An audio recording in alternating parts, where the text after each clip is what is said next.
Hello friends, आज हम vinculum का प्रयोग करके जोड़ना सीखेंगे। विनकुलम से जोड़ना बहुत ही सरल है।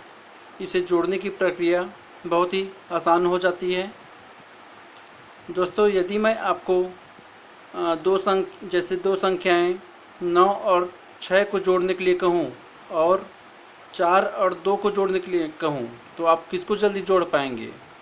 ऑब्वियसली आप 4 और 2 को तुरंत ही जोड़ पाएंगे, आसानी से जोड़ पाएंगे, है ना, क्योंकि ये छोटी संख्याएं हैं। तो विनकुलम का प्रयोग हम इसी तरीके से करते हैं। जो कोई भी संख्या है जिनको हमको जोड़ना है, उनके जो बड़े अंक हैं उनको हम छोटे रूप में परिवर्तित कर देते हैं। उसके बाद फिर हम उसको जोड़ते हैं। इसे जोड़ने की प्रक्रिया बहुत ही सरल हो जाती है। आइए देखते हैं विनकुलम का प्रयोग हम कैसे करते हैं। इसके मैंने लास्ट वीडियो में इसकी संपूर्ण जानकारी दे दी थी मैंने, आप डिस्क्रिप्शन में चेक कर सकते हैं। आज मैं आपको इसका प्रयोग करके जोड़ने की विधि बताता हूँ। जैसे कि मेरे पास ये दो नंबर 566 और 879 है, जिसको मुझे जोड़ना है। तो सबसे पहले जो दो संख्याएं मुझे मिली हैं, इनका विनकुलम कर देते हैं। सबसे पहले 566 का विनकुलम करते हैं।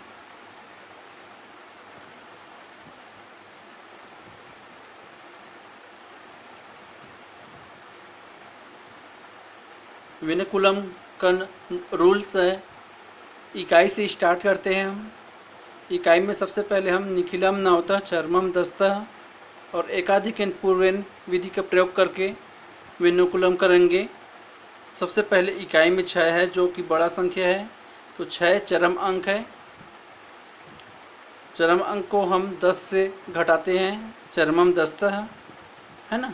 तो 6 को यदि मैं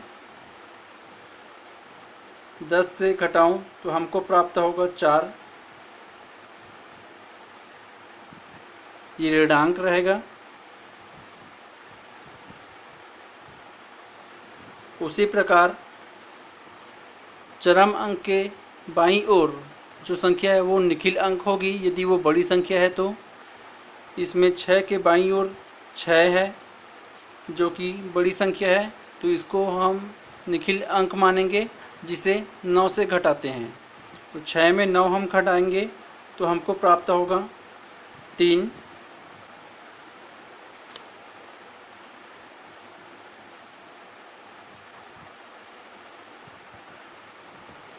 ये भी ऋणांक है। उसके बाद जो संख्या है 5, ये छोटी संख्या है।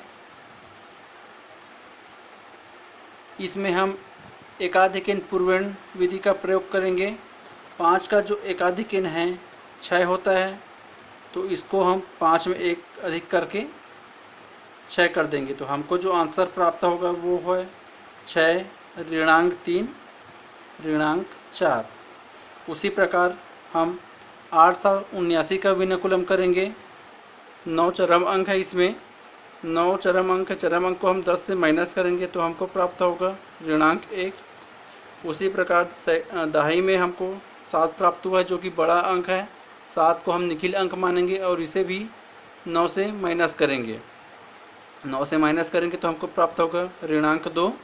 सैकड़े का अंक 8 है, जो कि बड़ा अंक है, इसलिए ये भी निखिल अंक होगा और इसे भी हम 9 से माइनस करेंगे तो हमको प्राप्त होगा 1।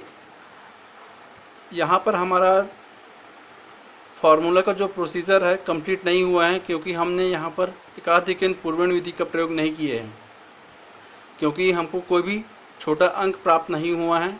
इसके लिए हम हजारवें नंबर पर कोई भी संख्या नहीं है, वहाँ पर हम 0 ले लेते हैं और यहाँ पर 0 पर हम एकाधिकन पूर्वण विधि का प्रयोग करेंगे। 0 का हम 1 अधिक करेंगे तो हमको प्राप्त होगा 1। अब ये दो विनकुलम अंक हमको जो प्राप्त हुए हैं, इसको हम ऐड कर देंगे, जोड़ देंगे। 4 और 1 को हम जोड़ेंगे तो हमको प्राप्त होगा 5। दोनों ऋणात्मक है, तो ये भी ऋणात्मक संख्या रहेगा। उसी प्रकार दहाई में 3 और 2 है, इसको जोड़ेंगे तो हमको प्राप्त होगा 5। ये भी ऋणात्मक रहेगा क्योंकि दोनों ऋणात्मक अंक है। उसके बाद सैकड़ा में हमको 6 है प्राप्त हुआ है और नीचे ऋणांक 1 प्राप्त हुआ है। ये पॉजिटिव है, नेगेटिव है, तो हम इसको माइनस कर देंगे। 6 में हम 1 घटाएंगे तो हमको प्राप्त होगा 5। और 1000वें नंबर पर यहाँ पर कुछ नहीं है तो यहाँ पर 0 है। 0 और 1 को हम यदि जोड़ेंगे तो हमको प्राप्त होगा 1। ये जो संख्या प्राप्त हुई है ये विनोकुलम संख्या है। इस संख्या को हमको साधारण संख्या में परिवर्तित करना है। साधारण संख्या में परिवर्तित करने के लिए हम निखिलम, नवता, चरमम, दस्ता एवं एक न्यूनन पूर्वेण विधि का प्रयोग करते हैं, जो कि विनोकुलम संख्या में परिवर्तित करने वाली फार्मूला का जस्ट अपोजिट है ना। तो यहाँ पर हम निखिलम, नवता, चरमम, दस्ता में इकाई से फिर से हम चरम अंक की पहचान करेंगे और उसके बाद फिर निखिल अंक की पहचान करेंगे, फिर एक न्यूनन पूर्वेण का प्रयोग करेंगे। तो सबसे पहले इकाई से चेक करते जाते हैं। इकाई में ऋण 5 है जो कि चरम अंक है। यहाँ पर हम 10 से इसको घटाएंगे क्योंकि ये चरम अंक है, तो हमको प्राप्त होगा 5।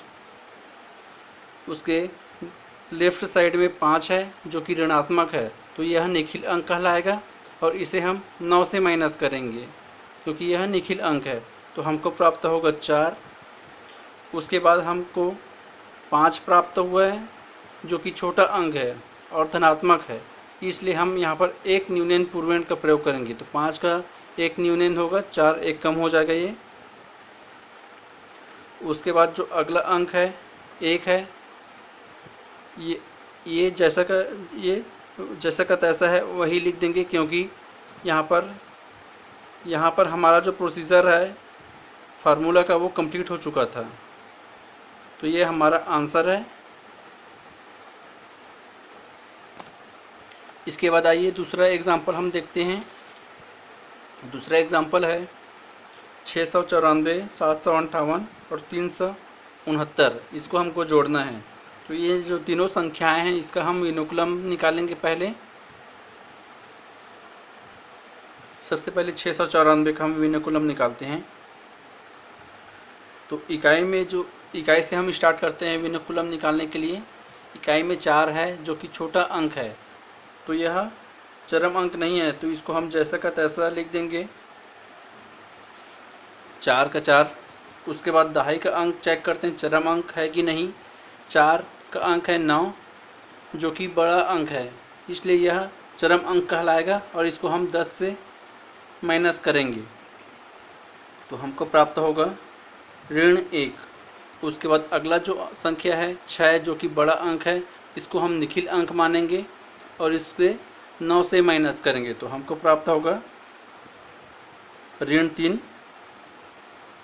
उसके बाद हमारा जो प्रोसीजर है कंप्लीट नहीं हुआ है क्योंकि एकाधिक पूर्वेण का प्रयोग हमने नहीं किया है। इसके लिए हम आगे शून्य लगाएंगे और यहाँ पर हम एकाधिक पूर्वेण का प्रयोग करेंगे तो शून्य का 1 अधिक होगा 1।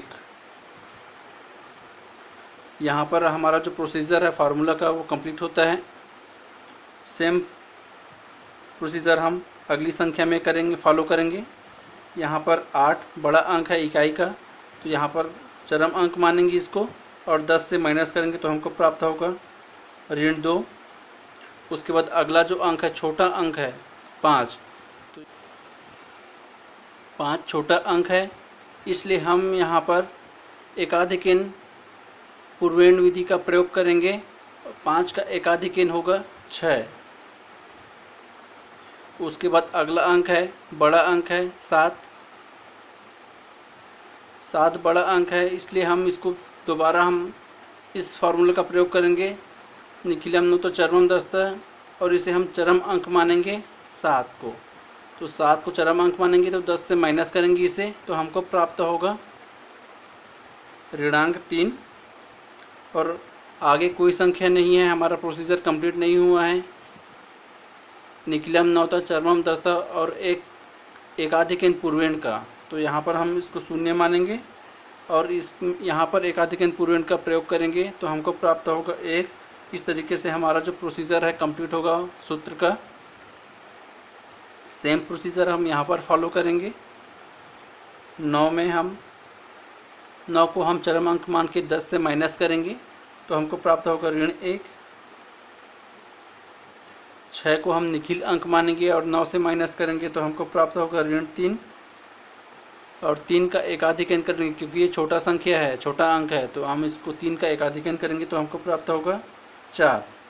आगे कुछ नहीं है, तो सभी अंकों को हमको जोड़ देना है। 4 में 2 माइनस करेंगे क्योंकि धनात्मक है, बाकी ऋणात्मक है, तो 4 में 2 माइनस करेंगे तो हमको 2 प्राप्त हुआ। 2 में 1 माइनस करेंगे तो हमको 1 प्राप्त होगा। उसके बाद अगला जो अंक है दहाई का, ये ऋणात्मक है, ये ऋणात्मक है, दोनों ऋणात्मक को हम जोड़ेंगे तो 3 और 1 4 प्राप्त हुआ है, जिसको धनात्मक संख्या 6 से हम माइनस करेंगे तो हमको प्राप्त होगा 2। अगला जो अंक है सैकड़ा का, 3 और 3 ऋणांक है और 4 धनांक है, धनात्मक है, तो 3 और 3 हुआ 6। 6 में हम 4 माइनस करेंगे तो हमको प्राप्त होगा 2। और बड़ी संख्या ऋणात्मक है इसलिए हम ऋण का निशान लगा देंगे यहाँ पर 2 के ऊपर में। और हजारवा अंक है 1 1 जो धनात्मक है, तो हम इसको जोड़ेंगे तो हमको 2 प्राप्त हुआ। अब इसको हमको साधारण संख्या में परिवर्तित करना है क्योंकि ये विनकुलम संख्या है। यहाँ पर हम निखिलम नवता चरमम दस्ता एवं एक न्यूनन पूर्वण विधि का प्रयोग करेंगे। एक इकाई का 1 जो है साधारण संख्या है, छोटा अंक है, इसको हम अपरिवर्तित रहेगा, ये कोई भी फार्मूला यहाँ पर यूज़ नहीं होगा कोई भी, क्योंकि हम चरम अंक प्राप्त नहीं कर पाए हैं अभी तक। अगला जो संख्या है वो भी नॉर्मल अंक है, छोटा अंक है, तो ये भी जैसा का तैसा वैसा है लिखेंगे क्योंकि ये भी चरम अंक नहीं है। अगला जो संख्या ऋणात्मक है तो ये चरम अंक कहलाएगा और यहाँ पर हम इसको 10 से माइनस करेंगे तो हमको प्राप्त होगा 8। अगला जो अंक है ये भी धनात्मक है और छोटा अंक है, तो इसको हम एक न्यूनन पूर्वण विधि का प्रयोग करेंगे यहाँ पर और इसमें 1 माइनस करेंगे तो 2 कम 1 कम होगा 1। तो ये हमारा आंसर है। आप उत्तर की जांच भी कर सकते हैं, मैंने आपको उत्तर की जांच करने की विधि बताई गई है फर्स्ट वीडियो में, वहाँ पर आप जाके देख सकते हैं। Thank you.